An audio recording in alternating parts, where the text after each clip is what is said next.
My name is Marcus. My name is Connor. My name is Kara. I am one of them. This is our story. I think who Kara is, or how I would describe Kara, depends entirely upon who's playing her, because you have the option to make her multiple different people depending on the choices she makes. But I think she does start out incredibly naive, incredibly innocent, and kind of hapless. I'm sure we used to be friends before I was reset. Maybe we can be friends again. She's a person who's characterized, I think, by empathy. She's a person who really, she just comes from her heart. You'll never leave me, right? Promise you'll never go. I promise. Kara! Are you okay? Are you hurt? Wait a minute. Leave her alone! Kara! Leave her alone! The really beautiful thing that I've had the gift to be able to do is to essentially build a person from the ground up, because that's what she's doing throughout the game. And with every experience she has and every person she meets, she's building, you know, first emotions and then the sense of judgment. And it's sort of an exploration of what it is to be a human. Don't worry. Luther and I will be right here.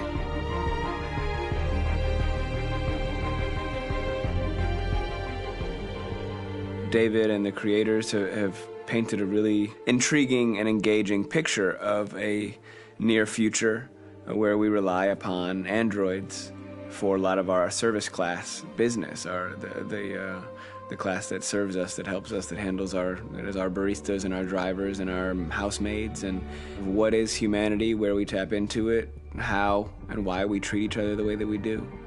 And my character Marcus has a really intriguing journey, becoming deviant, realizing that he actually has feelings and human qualities inside of him, and it's a really incredible ascension into becoming fully realized and coming to terms with what you actually deserve better than this in life. And not only do you want it for yourself, but you want it for your peers. We've come here to demonstrate peacefully and to tell humans that we are also living beings. All we want is to live free. You know what? This thing, Dad, is not your son. It's a fucking machine! I think that a group that feels marginalized, feels disenfranchised, feels like they deserve and have earned access to themselves and the environment around them, and are trying to figure out a way to articulate how to get freedom. Connor is analytical. Connor takes things literally. He starts in the beginning place where he's very mechanical. He feels nothing inside, of course, and it's all just a system, a protocol that he is executing to get whatever he wants to happen, which is help humans stop deviants and to find the link between deviant androids. You were designed to serve humans, not kill them! What was I designed to be? Their slave? Their toy? Just say, I killed him! Is it that hard to say? Stop it! Stop! But of course, over the course of the story, and depending on the player's choices, Connor can grow in many different ways. He can deviate from that procedure or not. The moment of truth, Hank. Am I a living being? Or just a machine?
聞こえるかい？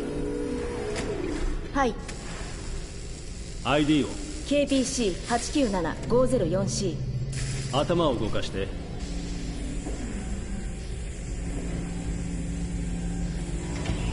次は目を。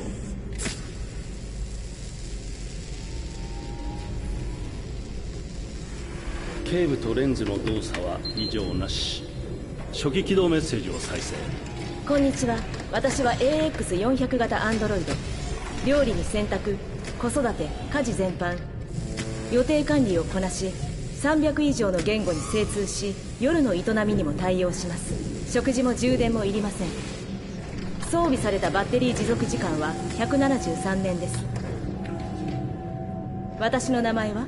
ああ、今日から君はカーラだ。私はカーラ。初期設定とメモリーは異常なし。腕を動かして。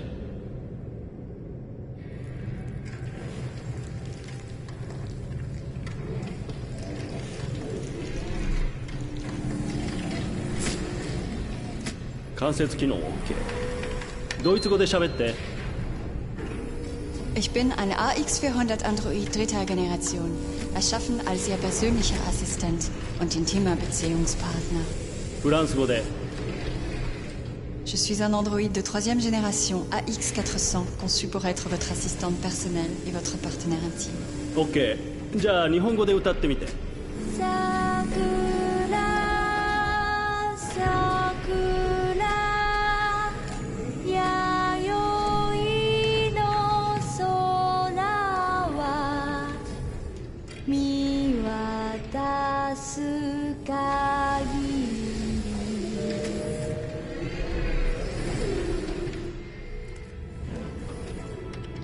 多言語発声機能も異常なし。じゃあ歩いてみて。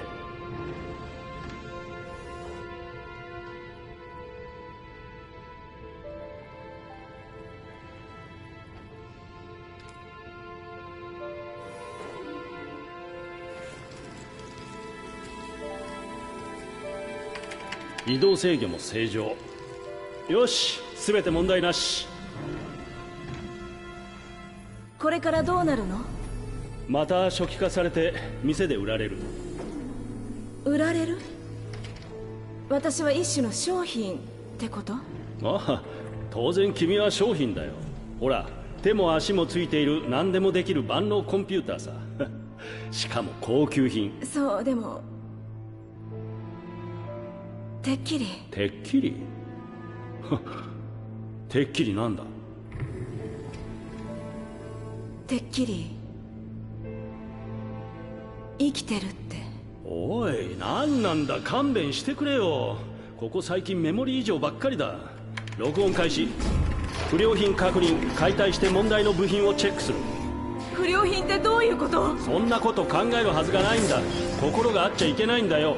パーツの不良かソフトウェアの問題だろう。そんな、私不良品なんかじゃない。ねえ、信じて、問題なんかないわ。質問にもちゃんと答えたでしょ。ああ、でも行動に異常がある。ねえ、お願いだから解体しないで。悪いな、カーラ。不良品は全て廃棄するルールなんだよ。後でクレームが来たりしたら困るのは俺だから。問題は起こさないからお願い。言われた通りにするし、何も言わないから考えることもやめる。まだ生まれたばっかりなの、殺さないで。やめて、お願いだから。死にたくない。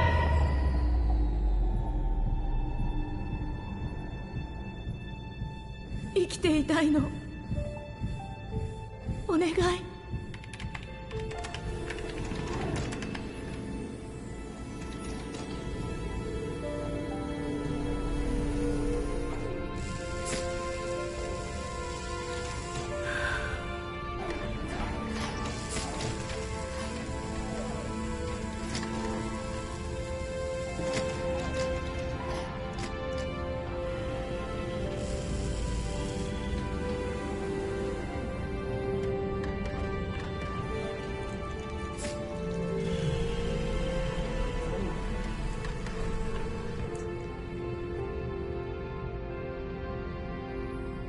ほら早く行って。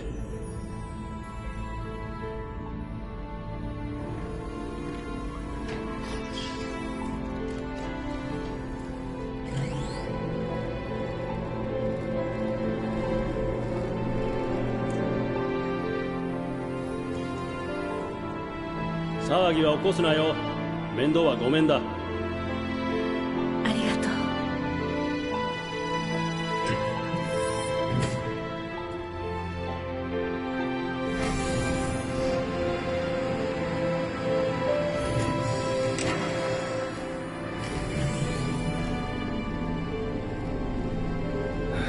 まったく。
When David and Guillaume got back in touch about making Detroit, I wasn't terribly surprised they decided to make it because the fan response was so intense. So it makes sense that they would choose to do that after the enthusiasm.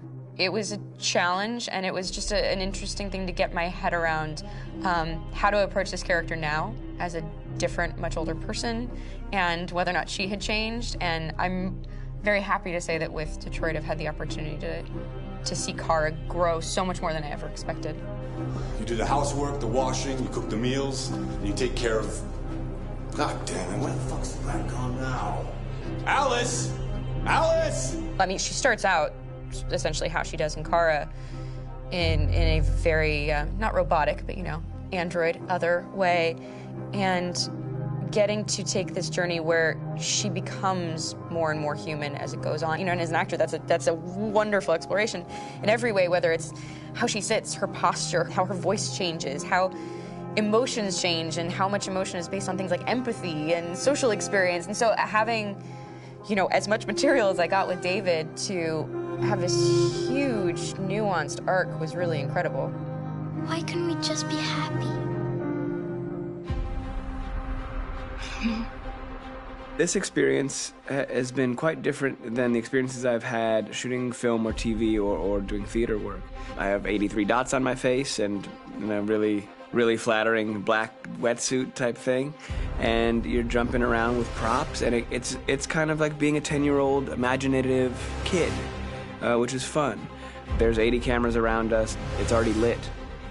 So we just shoot and shoot and shoot and shoot and shoot. There's no change of sets, there's no hair and makeup, there's no wardrobe, so we move really fast, and we'll go through about 35 pages in a day. Working in TV or film, we'll probably do 6 pages a day. It's kind of acting boot camp. It's like working out constantly. I mean, you're doing this thing, and then you got to do something that's completely other back to back to back. And so that kind of process of working is very challenging, but it's also very exciting because you just have to keep coming up with new ideas, and your head goes all over the place because you're trying to keep track of basically 4 different storylines for each different response. You shot that girl, for fuck's sake. It was a machine that looked like a girl. Yeah, I know what I should have done. I just told you I couldn't. All right, I'm sorry.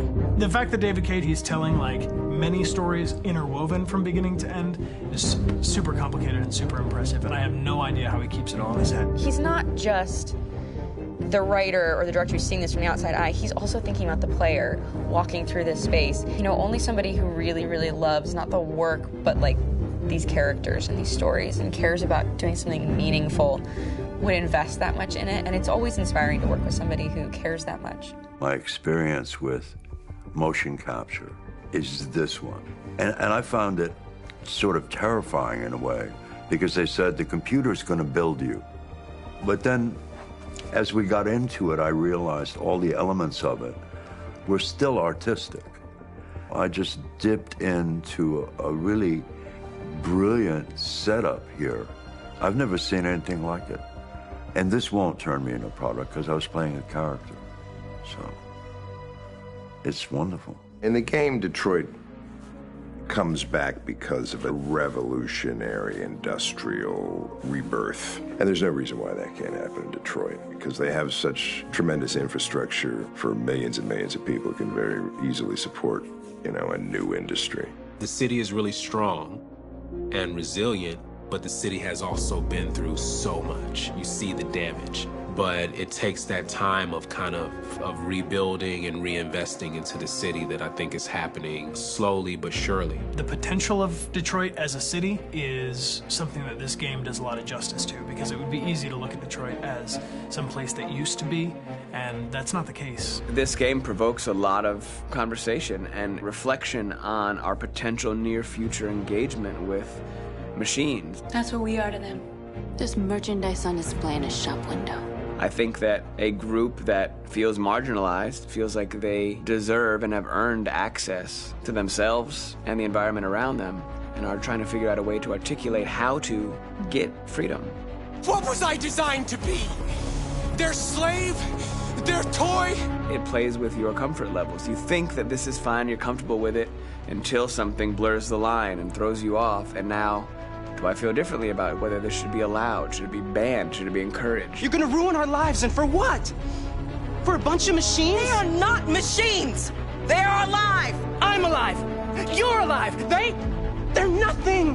There are lots of comparable comparisons to any type of persecution of religion, race, etc., dating way back. It can't just be a video game where you shoot 'em up or where people make these choices to do whatever. I think that's the whole point. You have the choice, and you can either choose to go in one direction with your character or another. And I think that's going to be very telling about the gamer. Very telling. I think there's going to be a really strong reaction to this game, which has such a strong perspective. I'm that much more proud of it now to get to be a part of it, because it's important. In this game, you're actively building and designing the character through not just what kind of shield does he have or what color hair does she have, but like their temperament and the way they deal with problems. The different endings to this game are so radically different based off maybe seemingly insignificant choices in the moment, but like life, they all add up. And can't play life again, though.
Game after game, we try to challenge ourselves. For Detroit, we wanted to, first of all, to write a story that would be incredibly bending, which means the most non-linear story that we've ever created.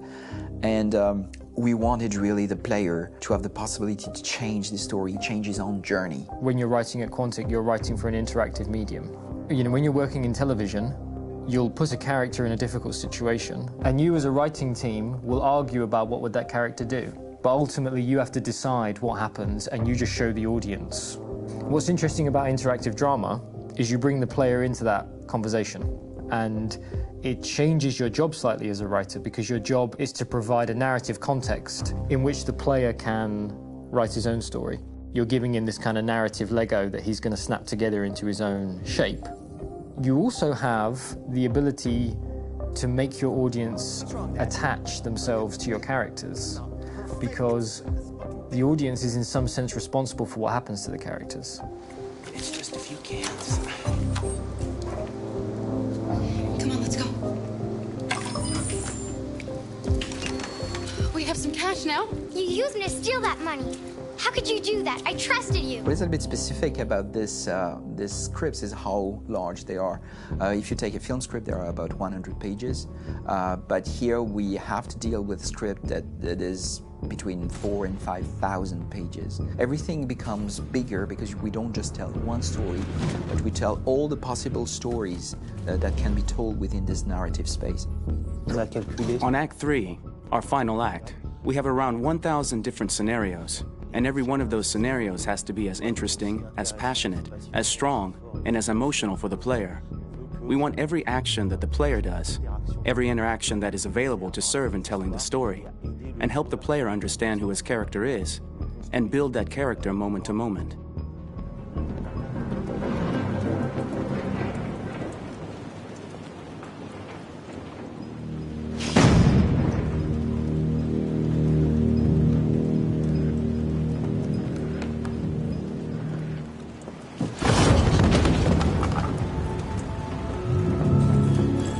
est parti avec l'intention assez... We started with the intention pretty early on that we would never lie to the player.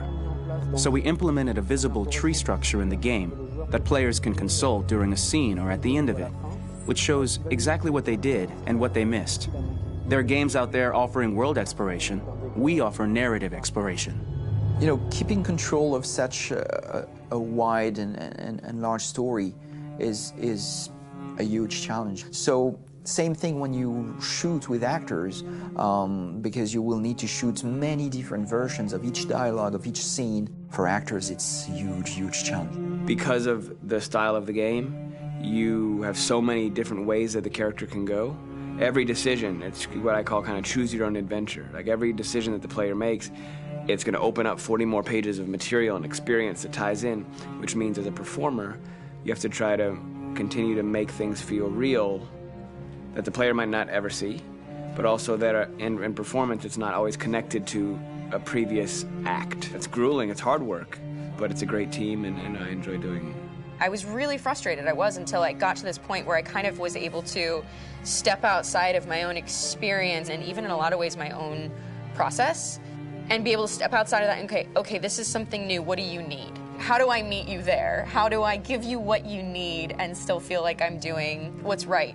And once I did that, then all of a sudden it got really fun. It was much freer and having to approach it in a new way and think about the player and think about how it serves them and what I'm doing for them or what I'm letting them into. It's really, I think, helped me grow in general. Remember, there's nothing on the left. That's all. So it's probably all there. And then make her come first, close. But I think you would go first to check that it's safe. Okay, sure.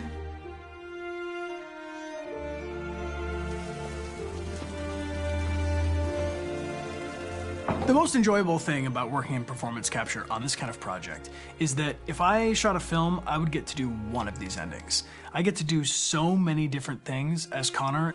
Your head goes all over the place because you're trying to keep track of basically 4 different storylines for each different response. What's the name of my dog? Buddy? Scout. I think it's Jack. I can't remember. So I worked with physicality a lot because it was a good way to anchor myself in these different rings of the tree as the story grows out. I know where that is physically in my body, and then I can switch more continually on set, and it'll be entirely up to the player to determine what order those things come out and what they look like from a distance. Like if you're playing through it, the culmination of all of that will be their version of Connor. I'm faster than you, and I don't feel pain. You don't stand a chance against me. Listen, asshole. If it was up to me, I'd throw the lot of you in a dumpster and light a match to it. Shooting action scenes at Quantic Dream is a real challenge because these are scenes where the storytelling has to continue. It's not an action scene just to have a dose of adrenaline. The stunts have huge consequences on the rest of the story.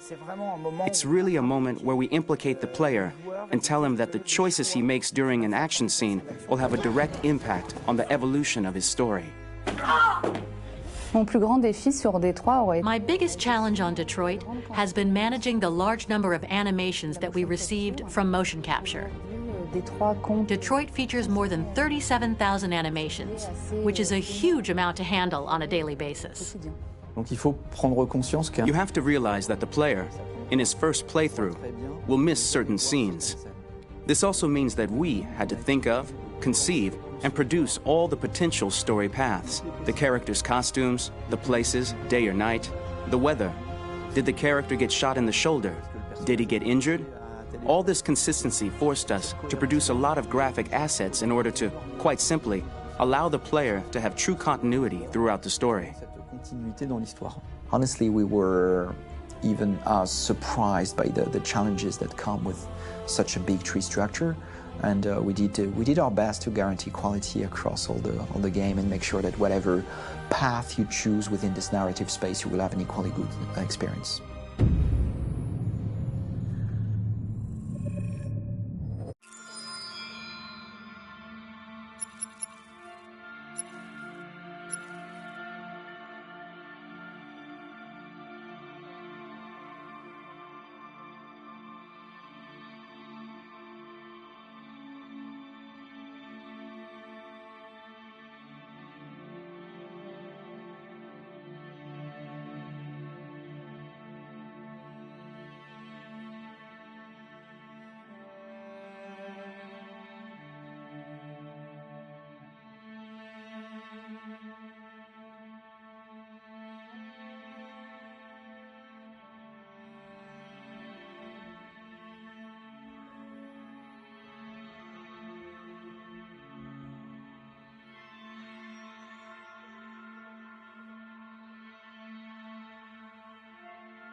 Detroit Become Human was produced over a period of 4 years. Here in Paris, we have a team of about 180 people. And to that, we need to add also all the outsourcing with our partners in the Philippines, in China, Vietnam, and in India. So when we started working on this story, I had to imagine where Kara was built. And for whatever reason, the city of Detroit came very quickly to my mind because it had already an incredible story by itself full of history and themes.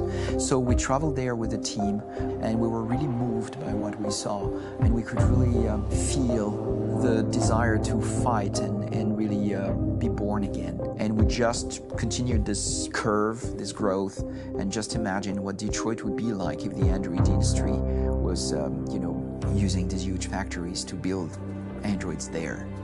A very strong element in Detroit is that there's a lot of industrial wasteland and a lot of nature too, and for us, the graphic designers, it was an incredible playground. The destroyed zones which we wanted to preserve, we appropriated them to turn into something else. Then in the areas that needed to be rebuilt, we were able to imagine our Detroit of the future. We didn't want to make a science fiction universe, but a world of anticipation. If we chose science fiction, we could have imagined flying cars, extraterrestrials, but those things are very far from our current everyday life. Anticipation is more about gleaning from our contemporary reality, the one we know, because Detroit is set in 2038, and 2038 is tomorrow. The difficulty we had was sticking to reality. That is to say, technology becoming more and more invisible, a lot more elegant, and at the same time, making it visual. So all the computer equipment, autonomous cars, we simply had to invent. They are in fact very technological objects, but at the same time remain very credible and ingrained in reality.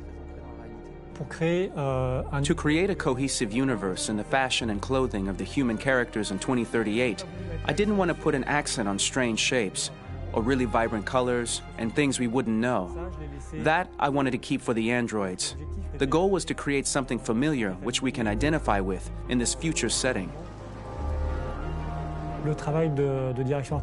Working on the artistic direction for the androids was a bit special because this is a project about the place they could occupy in the human world. It was out of the question for them to be too beautiful or too perfect.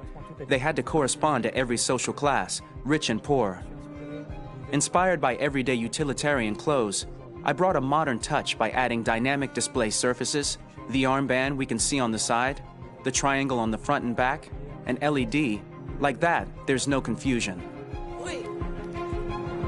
You're sending an android? All right, ma'am. We need to go. You can't do that. Why aren't you sending a real person? Once we cast the actors, we travel to meet them in order to scan their faces. We record the structure of their face with the scan, and we record the colors and patches of skin with photography. Once we have this information, we will use this as a basis for modeling and creating the characters. The artist will make it more realistic, but will also enrich it. He will propose ideas which we will develop together. Finally, we will have a character with character who corresponds to the project and the world. When the actors come to Quantic Dream, we show them the design, what their image will be, and what they will look like in the game. This extra information gives them another dimension and color to connect with emotionally. It helps them think about how to play their character. Your mission. That's all you care about, huh? You should consult a professional who can help you. Beat it, you hear me? Get the hell out of here! So there are 3 types of shoots at Quantic Dream. Shooting and performance capture, where you capture the whole actor, his voice, his face, and his body. These shoots are obviously done with American actors because the game's original version is in American English. After that, there are the body-only shoots, representing around 250 days of filming. while the performance capture is 100 days of filming. Now, body-only shoots, there are two types. There are the action shoots and the technical shoots, which are mokit shoots. Mokit is when the player controls a character on the screen, and he moves in an environment to explore it. This is of particular importance at Quantic Dream, and therefore we shoot a lot to offer a unique context for each scene and each character. To prepare a motion capture shoot, we first get together to look at the sets we need, the animations that we want to shoot, which ones need to be grouped together, or which ones need to be cut and shot at another time, so that we get the most out of the shooting day. This often means shooting scenes out of order, especially those with big props or accessories, like a big car, for example. So we shoot all the animations related to that particular prop first.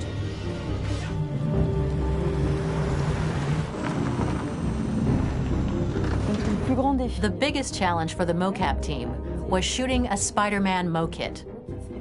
We had to build a wall and attach an actor to a harness with cables so we could pull him up and render him climbing.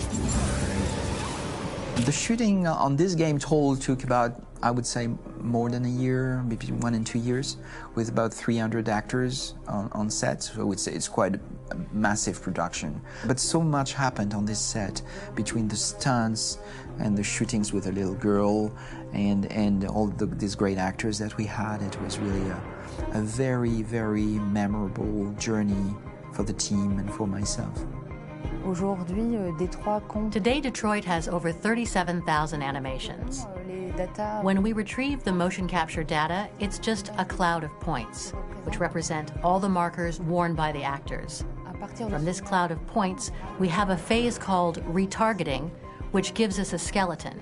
This skeleton will be applied to the characters of the game. There is still work to be done, but this gives us the main movements. Since we are working on something very realistic, we must recognize the actor and also recover all the emotion he expresses in his performance. We use a system of facts, an identity card for each actor. We make the actor do a whole range of facial expressions.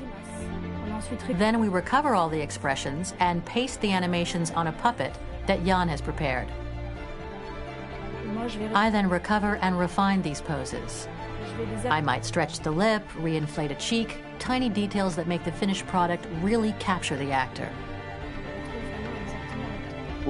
Because of the nature of our mocap system today, when we receive the animations, we're missing eye movements, and so the character has that dead look.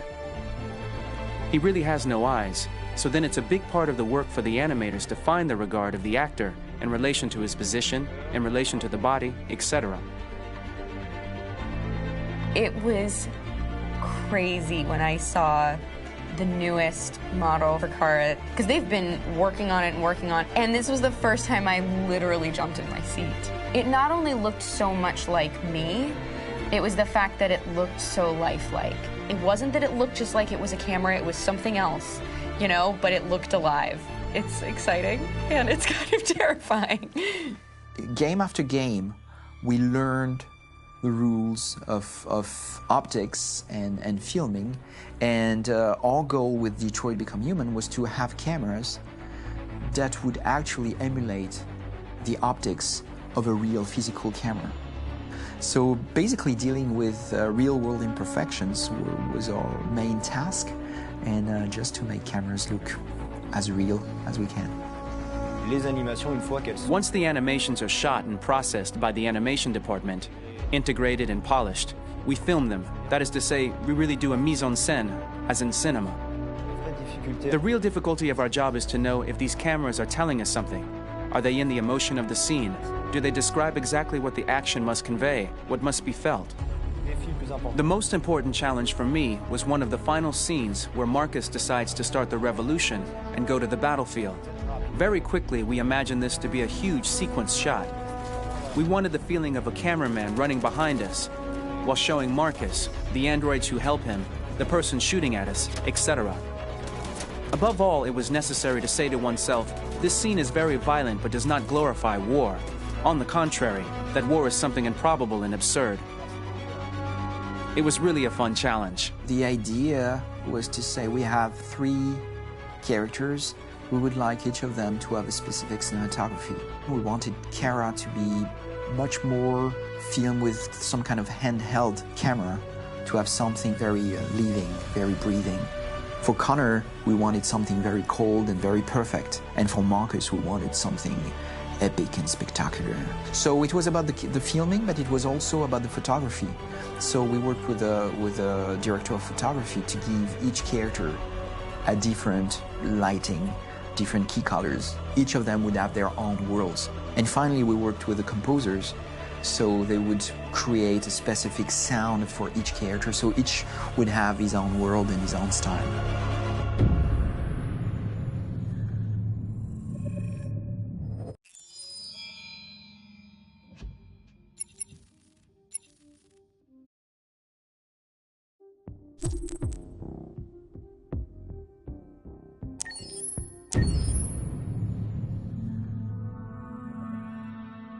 For the soundtrack of the game, we tried to be very close to what is done in film. We were constantly asking at each place in the game, why are we putting music here? What is it going to say? So we focused the music on bringing emotion, which is interactive and supports the character's arc. I'm sorry, honey. I'm sorry.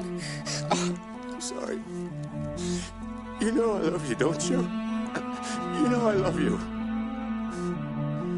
We make games that are very narrative. We're really into interactive drama, so the soundtrack also had to go in that direction, supporting the 3 characters' very different stories. We really wanted 3 colors, 3 musical sound identities, and from there, having 3 composers made sense, since the story of Kara, Marcus, and Connor are all completely different.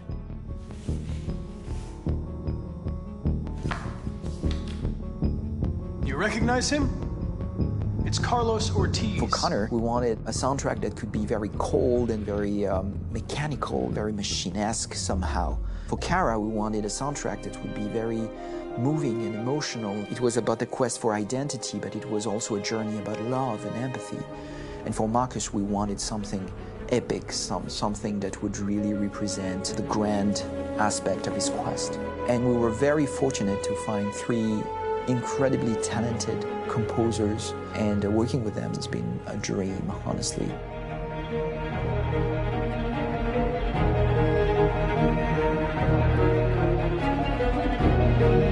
My name's Philip Shepherd, and I'm a composer and a cellist and a producer, and today we're at Abbey Road Studio One, which is my favourite studio in the world, and today we're recording the soundtrack for Kara from Become Human.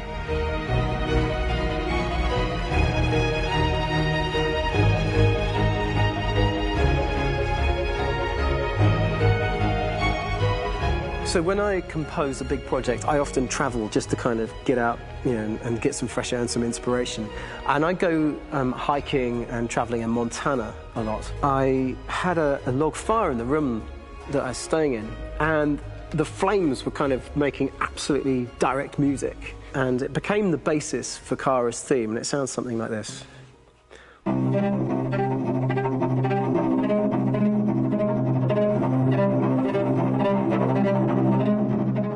Now, over the top of that, I found a little theme that just seemed to fit over the top, which is taking Kara's name, Kara, and just using like a 2-syllable motif, and it sounds like this. We're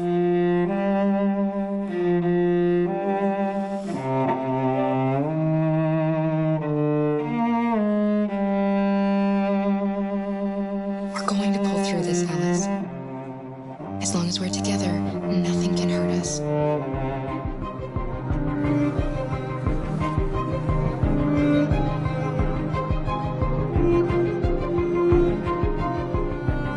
And all the time that's fitting over.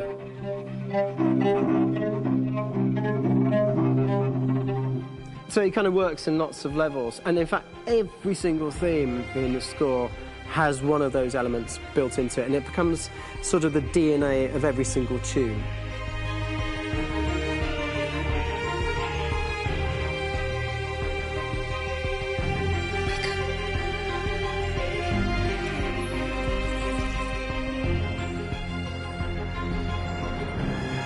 For me, writing this theme for Kara, I actually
pour la bande originale du jeu, on a essayé d'être... For the soundtrack of the game, we tried to be very close to what is done in film.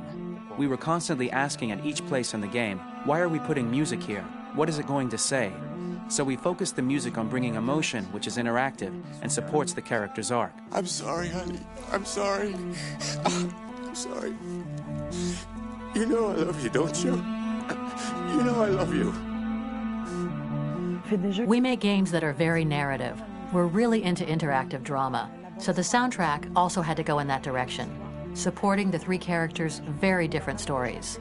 We really wanted three colors, three musical sound identities, and from there, having three composers made sense, since the story of Kara, Marcus, and Connor are all completely different.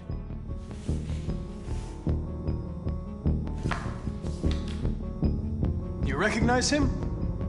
It's Carlos Ortiz. For Connor, we wanted a soundtrack that could be very cold and very mechanical, very machine-esque somehow. For Kara, we wanted a soundtrack that would be very moving and emotional. It was about the quest for identity, but it was also a journey about love and empathy. And for Marcus, we wanted something epic, something that would really represent the grand aspect of his quest. And we were very fortunate to find three incredibly talented composers, and working with them has been a dream, honestly.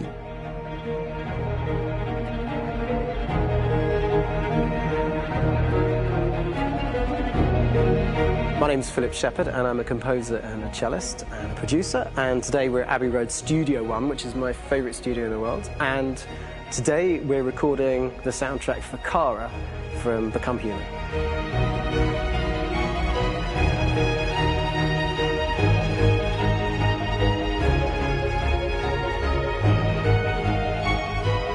So when I compose a big project, I often travel just to kind of get out, and get some fresh air and some inspiration. And I go hiking and traveling in Montana a lot. I had a log fire in the room that I was staying in, and the flames were kind of making absolutely direct music. And it became the basis for Kara's theme, and it sounds something like this.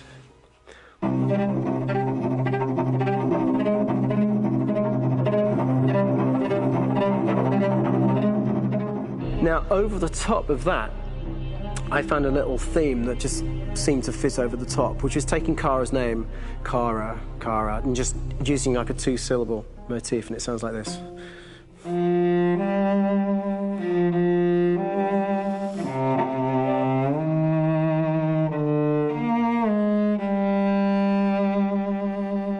going to pull through this, Alice. As long as we're together, nothing can hurt us.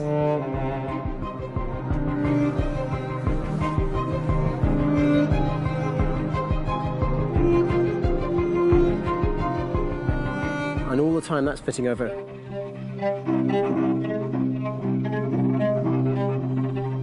So it kind of works in lots of levels. And in fact, every single theme in the score has one of those elements built into it, and it becomes sort of the DNA of every single tune.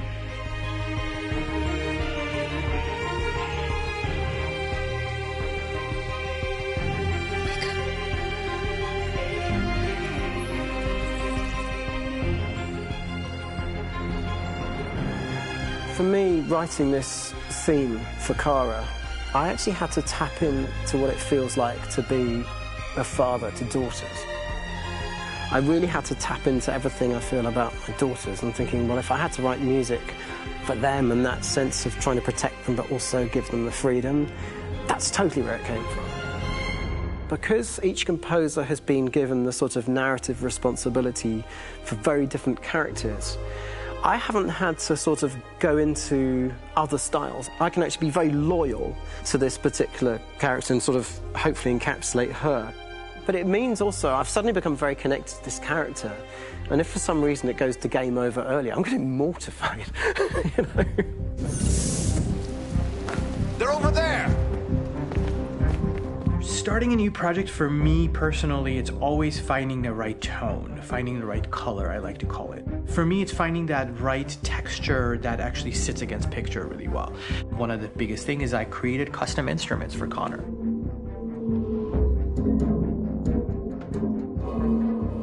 I pulled out all my vintage synthesizers to be able to capture this robotic person, if you will. My approach to all of these custom instruments is that I hear the sound in my head. And either I could just come into the piano and just be like, all right, so I'm gonna just get on the computer and just create it. I rather be able to play these instruments physically. Oh, that's nice. You can do that.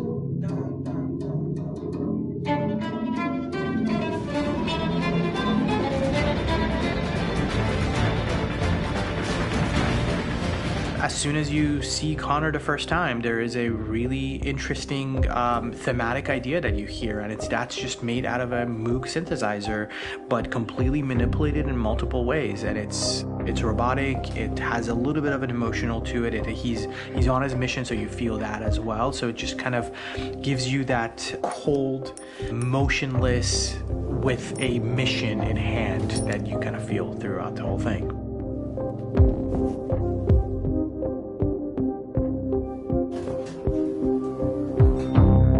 Because the music evolved, one of the things that I was very weary and I was very kind of focused on was the way that the music has to evolve. So my idea behind it was that Connor is a singular android that could at any point become a deviant or could actually stay as an android.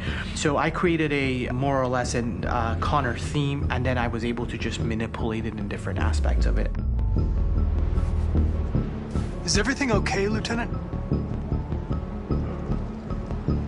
Chris was on patrol last night.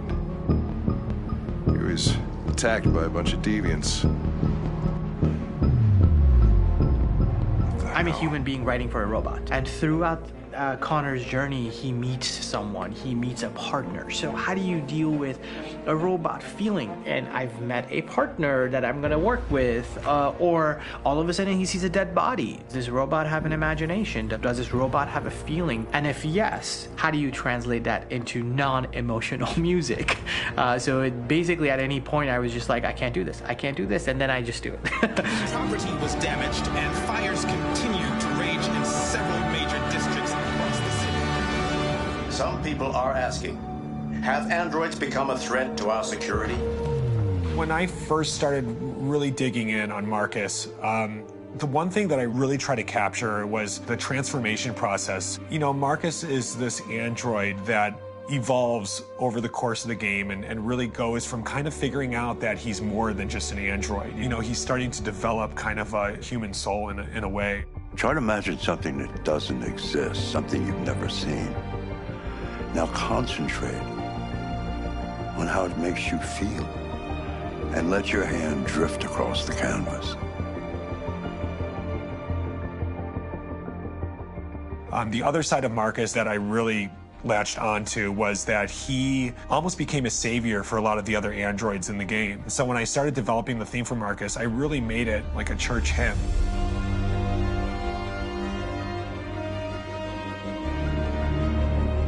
I wanted it to be very simple. I wanted to make it a chordal melody. I really wanted to make it almost like a Bach hymn. The tough thing with that is it had to be recognizable. If I made it too complex from a harmonic standpoint, it would be hard, I think, for people to kind of pick it out and recognize it. It's very acoustic derived, but it's also been treated with a lot of effects and things to kind of put it into the space that I felt the sound should be in. It can be beautiful, it can be haunting, it can be extremely powerful from an action standpoint, and I'm really happy with the way it turned out. The music is there, but it's subliminal and it's emotional, and people are feeling it, and it's not distracting. And that's tricky with a game like this, where you have to have a lot of ins and outs like that, where the music kind of has to get in and out of these moments. This is a war we're fighting with the humans. If we fail, they'll destroy us. I think the game's been put together so well where I just wanted to make sure that I wasn't ruining the emotion.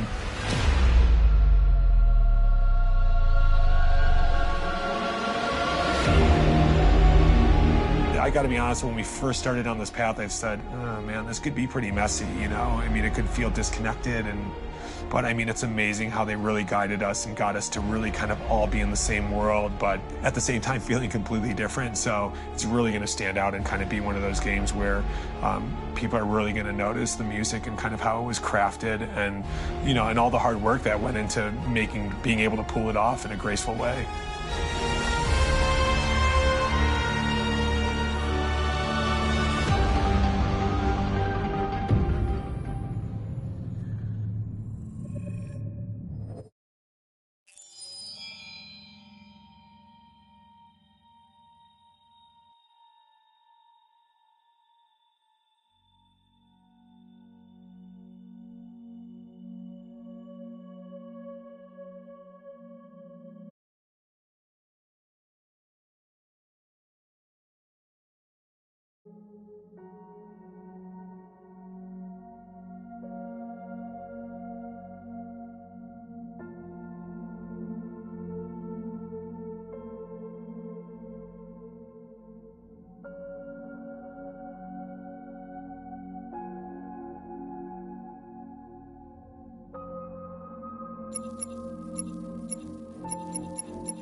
Story チャートにアクセスします。